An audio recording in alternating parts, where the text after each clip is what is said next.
Hamjaomakhe, Nini Hamjaomakhe, Balau Puya, Dini Wan Shuhi, Sao Yung Dong Puya, Nini Hamjaomakhe, Nini Hamjaomakhe, Balau Puya, Dini Wan Shuhi, Sao Yung Dong Puya. Nini Hamjaomakhe, Nini Hamjaomakhe, no hadudini, Ninke Wan Shuhi, Sao Yung Dong Puya.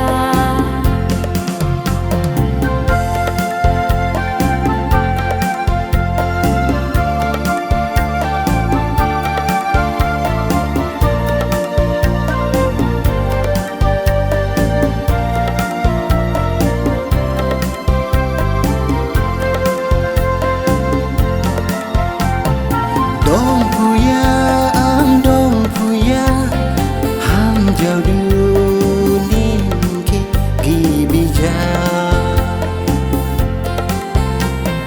Dong Puya, Hamjaoduninke Gibija. No khasau ni satralai, jin gini jang dong na, ma jang si hap xiao ha, dong lama. Dao mi bo jor lai, jin gini jang dong na, khaja si gin jang dong lama. Khaja si gini jang dong lama. Mai sing hon lao ba lai, ja lang sai lao ba lai, sin Nini Hamjaomakhe ya si dong ma. Kha bo ke bin slai puya, ba thai ke bin lao puya, ya si ninke ni deng lama.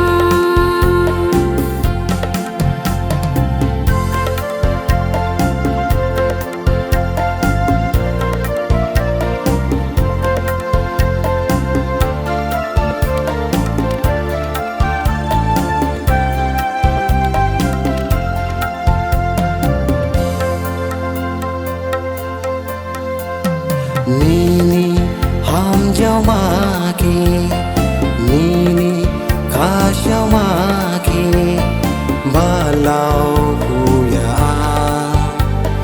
Dini Wan Shuhi, Sao Yung Dong Puya. Nini Hamjaomakhe, Nini Hamjaomakhe, no hadudini, Ninke Wan Shuhi, Sao Yung Dong Puya. Dini Wan Shuhi, Sao Yung Dong Puya. Ninke Wan Shuhi, Sao Yung Dong Puya. Dini Wan Shuhi,